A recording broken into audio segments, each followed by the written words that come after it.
안녕하세요. 저는 미국인 브리엘이라고 합니다.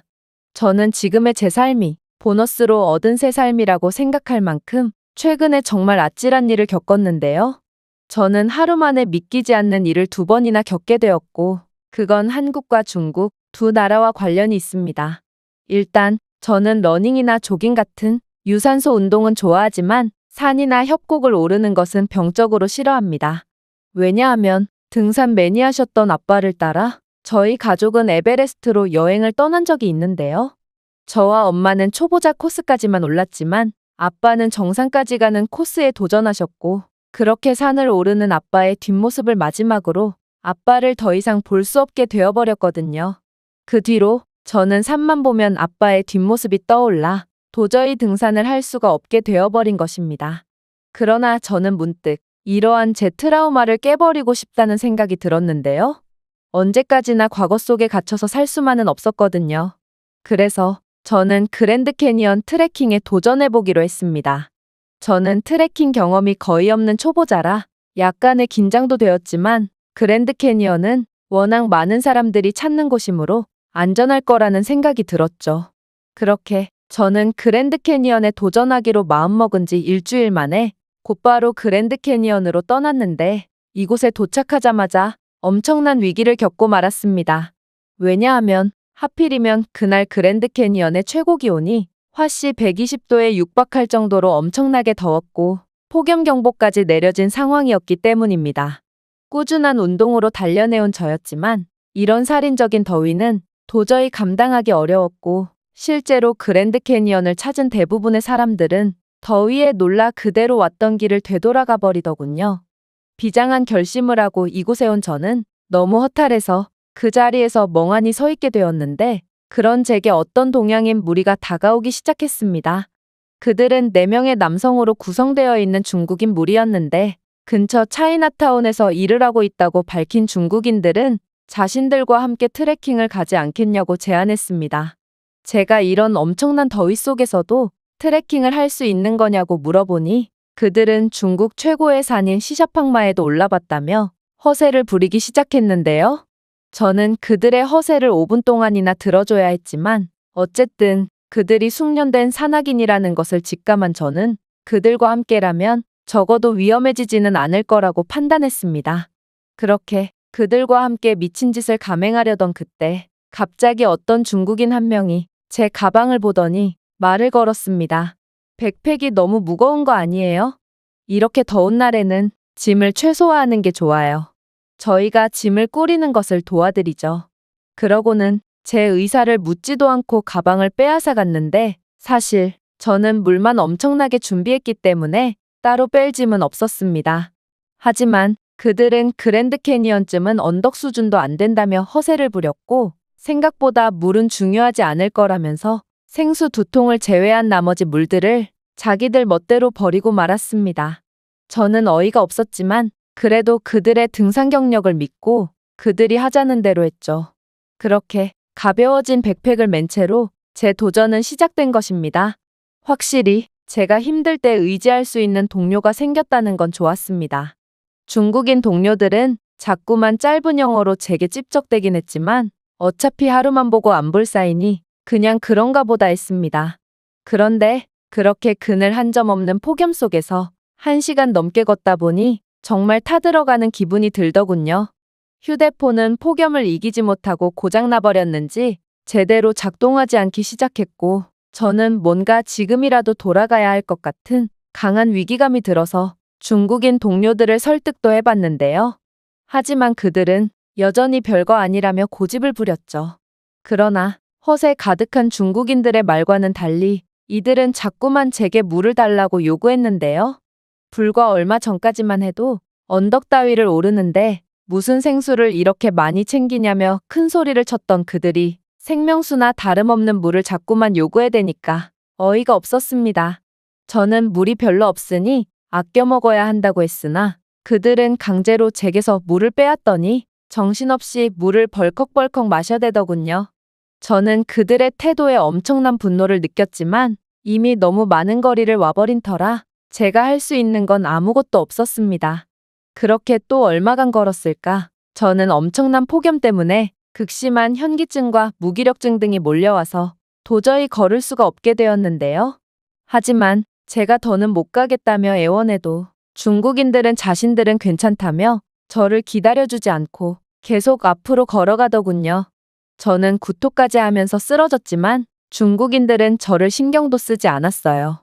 심지어 거기서 포기할 거면 물이 필요 없을 테니 자신들이 가져가겠다며 제 생수를 강탈하려고 했는데 저는 사람이 아무도 없는 그랜드 캐니언 한복판에서 생수를 뺏기면 반드시 죽을 거라고 직감했고 생수를 뺏기지 않으려고 필사적으로 발버둥 쳤습니다.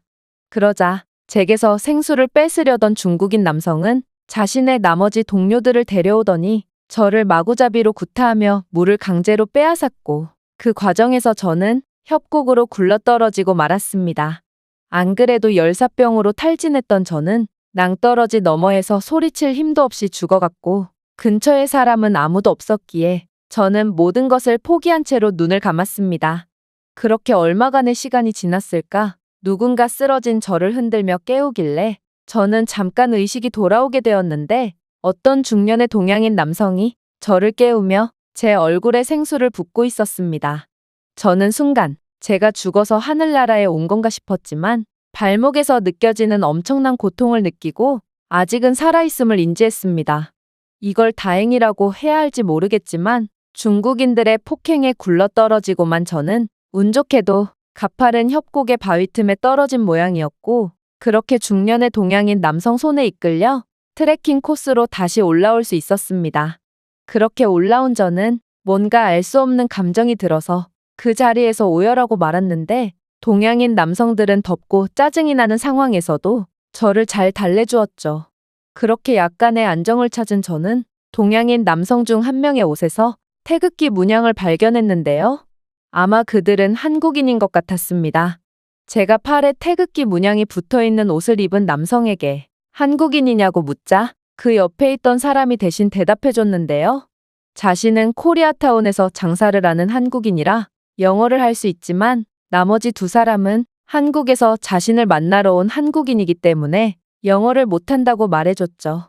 그리고 한 명은 한국의 특전사 출신이고 한 명은 소방대원 출신이기 때문에 저를 도와줄 수 있을 것 같다고 말했는데 자신들은 트레킹 코스로 정상을 찍고 되돌아오던 참이라며 이렇게 마주치게 되어서 다행이라고 했습니다. 저는 이렇게 더운 날에 갑자기 나타나준 이 한국인들이 마치 구세주처럼 느껴졌고 그들의 부축을 받으며 트레킹 코스를 빠져나가게 되었습니다. 하지만 저는 실족되면서 양쪽 발목이 전부 골절되었는지 도저히 걸을 수가 없었고 걸을 수가 없는 저를 도와주는 건 정말 쉽지 않아 보였습니다. 가만히 있어도 죽을 것만 같은 폭염 속에서 한국인 중년 남성들은 저를 업고 가야 했으니 고문도 이런 고문이 없을 것 같았죠. 또한 폭염이라 그런 건지 통신 가능 구역을 벗어나서 그런 건지 모르겠으나 전화도 먹통이라 외부의 도움을 구할 수도 없었습니다. 저는 한국인 아저씨들에게 업혀서 이동했지만 너무나도 더운 날씨 때문에 이러다가 전부 그러한 살인적인 한국 여름 날씨에도 산을 엄청나게 올라봤고 심지어 이런 날씨에서 산에서 실족된 등산객들이나 훈련 중에 낙오된 동료들을 업고 간 적도 많다고 말하며 저를 안심시켜 주셨죠. 중국인들의 말뿐인 허세와는 달리 이 한국인들은 실제로 저를 업고 가며 진정한 등산 고수의 면모를 보여주었고 저는 죄송하고 감사한 마음에 그저 눈물을 흘릴 뿐이었습니다. 나중 가서는 수분이 없어서 눈물조차 안 나왔지만 말이에요. 그리고 이 아저씨들의 뒷모습을 보며 뭔가 돌아가신 아빠의 뒷모습 같다는 생각이 들었는데 어쩌면 한국인들은 하늘에 계신 아빠가 보내주신 천사일지 모른다는 유치한 생각까지 해보았습니다. 어쨌든 그렇게 일면식도 없던 저를 위해 한국인 남성들은 죽음을 감수하고 저를 도와줬고 급기야 짐이 방해된다며 꽤나 비싼 브랜드의 산악 가방과 옷들을 버려가면서까지 저를 업고 출발 지점으로 향했습니다. 또한 저보다도 한국인 아저씨들이 훨씬 힘들 텐데 이들은 금보다도 귀한 생수를 제게 나눠주며 끝까지 저를 신경 써줬는데요. 그렇게 저는 이 한국인 아저씨들 덕분에 무사히 출발 지점으로 돌아가는 기적을 겪을 수 있었습니다. 그리고 이 한국인 아저씨들 또한 저를 업고 오느라 탈진하기 직전인 상황이었는데요. 하지만 한국인 아저씨들은 지금 이대로 구급차를 기다린다면 제가 위험할 수 있다며 자신들이 타고 온 자동차에 저를 태우고 신속하게 병원으로 향하기 시작했습니다. 그렇게 중국인들 때문에 죽을 운명이었던 저는 무사히 병원에서 치료를 받을 수 있었습니다. 다음 날 제가 정신을 차리고 의사의 말을 들어보니 그때의 고온에 조금이라도 더 노출되었다면 저는 틀림없이 죽었을 거라며 피부에 화상을 입었을 만큼 강한 햇빛인데 어떻게 버텼냐고 놀래더군요. 저는 한국인 아저씨들이 저를 도와주지 않았다면 100% 죽었을 거라는 것을 잘 알고 있기에 그저 눈물만을 흘릴 뿐이었습니다. 한국인 아저씨들도 열사병과 탈진 증세를 보여서 병원에서 약간의 치료를 받았다고 했는데 제가 성취하는 몸을 이끌고 자꾸만 아저씨들의 병실에 찾아가 죄송해하자 아저씨들은 연신 괜찮다고 말씀하시면서도 제가 자신들 때문에 마음의 짐을 내려놓지 못하고 있다고 생각하셨는지 편지 한 장을 두고 몰래 퇴원해버리셨는데요.